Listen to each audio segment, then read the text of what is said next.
کہ ان کے یہ اکاؤنٹ میں جو 116 ارب روپے ہیں یا جو اربوں روپے ہیں وہ کس مد میں آئے، کس طرح انہوں نے یہ کاروبار کیا۔ آپ کو بتاتا چلوں کہ اس سے پہلے ویڈیو بھی میں نے آپ کو کہا تھا کہ نیب کے حکام کے ذرائع کے مطابق ان کی سیف الرحمان کی تقریباً 20 شیلز کمپنی ہیں جو کہ ان رجسٹرڈ ہیں، اور اس کے ذریعے یہ کاروبار کرتا رہا، اور نہ صرف پاکستان میں بلکہ ان کے باہر ممالک میں بھی یہ کاروبار جو ہے یہ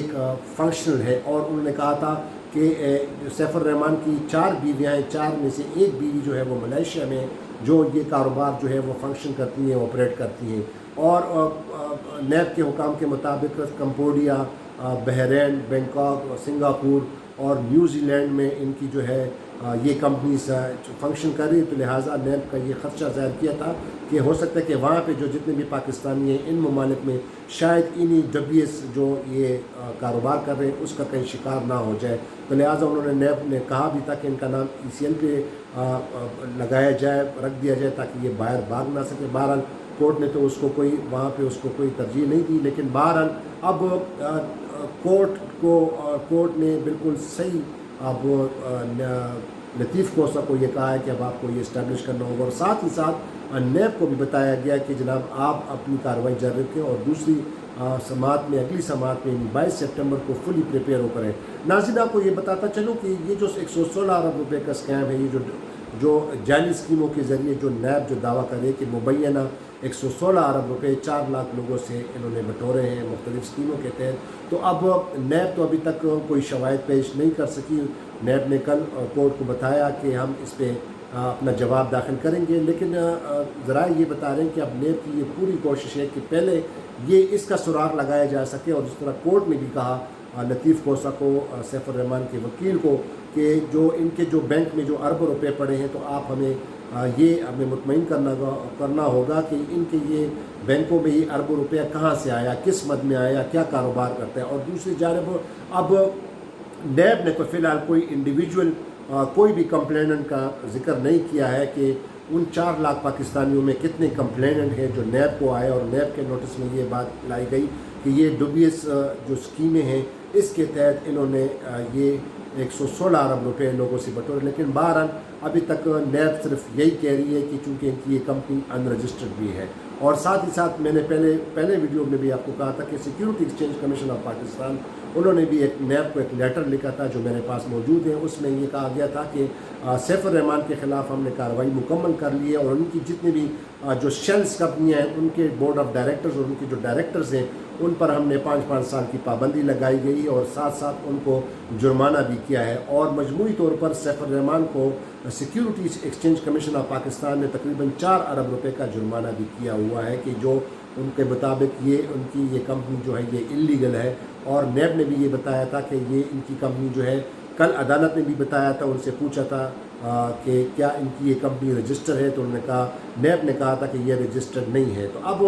اگر security exchange commission of Pakistan کے اس شواہد پیرائے میں دیکھا جائے اور جو نیب نے جو الزام لگایا ابھی تک وہ تحقیقات کر رہی ہے، تو اب پوری ذمہ داری اب نیب پر بھی عائد ہوتی ہے کہ وہ کس طرح اپنے شواہد اور ایویڈنس پیش کرتی ہیں۔ دوسری جانب جو لطیف کوسہ ہے جو کہ سیف الرحمان کو وکیل ہے، وہ بھی اب عدالت کو مطمئن کریں گے کہ جو ان کے جو کلائنٹ کے جو بینکوں میں جو اربوں روپے پڑا ہوا ہے وہ کس مد میں آئے ہیں، کس طرح انہوں نے یہ کاروبار کیا ہے۔ تو اب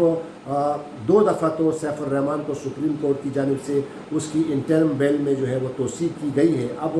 22 سپٹمبر کو پتہ ہوگا، اور اب پوری ذمہ داری اب لطیف کوسہ پہ ہے جو کہ سیف الرحمان کے وکیل ہیں کہ اب وہ کس طرح ثابت کریں گے کہ جو ان کے جو کلائنٹس کے جو بینکوں میں اربوں روپے پڑے ہیں یہ کس مد میں آیا کس طرح کاروبار انہوں نے کیا۔ اور ساتھ ہی ساتھ اب نیب کو بھی اب دیکھتے ہیں کہ وہ اپنے رپورٹ میں کیا کہتے ہیں، اور کیا وہ کسی کمپلیننٹ کا بھی ذکر کرتے ہیں یا نہیں کرتے، تو یہ تو وقت ہی بتائے گا۔ اب 22 سپٹمبر کو پتہ چلے گا، لیکن اب چونکہ 2 دفعہ میں آپ کو بتا رہا ہوں کہ 2 دفعہ سیف الرحمان کو سپریم کورٹ کی جانب سے انٹرم بیل میں توثیق کر دی گئی ہے، اور اب 22 سپٹمبر کو دوبارہ سماعت ہوگی، اور اب دیکھنا یہ ہوگا کہ لطیف کوسہ کس طرح اپنے کلائنٹ کو بچانے میں کامیاب ہوتے ہیں۔ اور دوسری جانب اگر یہ بھی دیکھا جائے کہ نیب سپورٹ جس طرح نیب پہلے بھی کیسوں میں کرتی آ رہی ہے کہ اگر کوئی کرپشن کے الزام میں کسی کو پکڑا جاتا ہے یا کسی کو اس کو جو ہے اس کے خلاف کارروائی کی جاتی ہے، تو بعض اوقات کچھ لوگ جو ہے اگر انہوں نے اربوں کروڑوں کی کرپشن کی ہوتی ہے تو وہ کچھ پیسے نیب کو پلی بارگین کے ذریعے واپس کر دیتی ہے اور پھر اس وہ معاملہ جو ہے وہ رفع دفع ہو جاتا ہے. لیکن اب اس کیس میں بھی دیکھنا ہوگا کہ اگر لیٹ سپوز اگر نیب پلی بارگین کرتی بھی ہے سیف الرحمان سے تو پھر ان 4 لاکھ پاکستانیوں کا کیا ہوگا, ان 4 لاکھ متاثرین لوگوں کا کیا ہوگا جنہوں نے سیف الرحمان کے اس ڈوبیس اسکیم کے تحت انہوں نے یہ پیسے انویسٹ کیے ہیں اور ان کا پیسہ جو ڈوبا گیا ہے. اب دیکھنا یہ ہوگا کہ اس کا اب کیا انجام ہوگا اور اگلی سماعت پر کیا باقاعدہ جو ہے وہ سیف الرحمان کی کسٹڈی جو ہے وہ کورٹ اس کے بارے میں کیا فیصلہ کرتی ہے یا اس کے دوبارہ اس کے انٹرم بیل میں اضافہ کرے گی, یہ تو وقت ہی بتائے گا. لیکن اب تک کے لیے اتنا ہی ہے. اور جس طرح میں نے پہلے آپ کو بتایا کہ ان کی جو 20 شیلز کمپنیاں ہیں وہ بھی ریکارڈ پر اب شاید نیب لائے اور اپنے رپورٹ میں اب کیا کیا شواہد پیش کریں گے, یہ تو وقت ہی بتائے گا. تو ناظرین اب تک کے لیے اتنا ہی, اجازت دیجیے, خدا حافظ, پاکستان زندہ باد.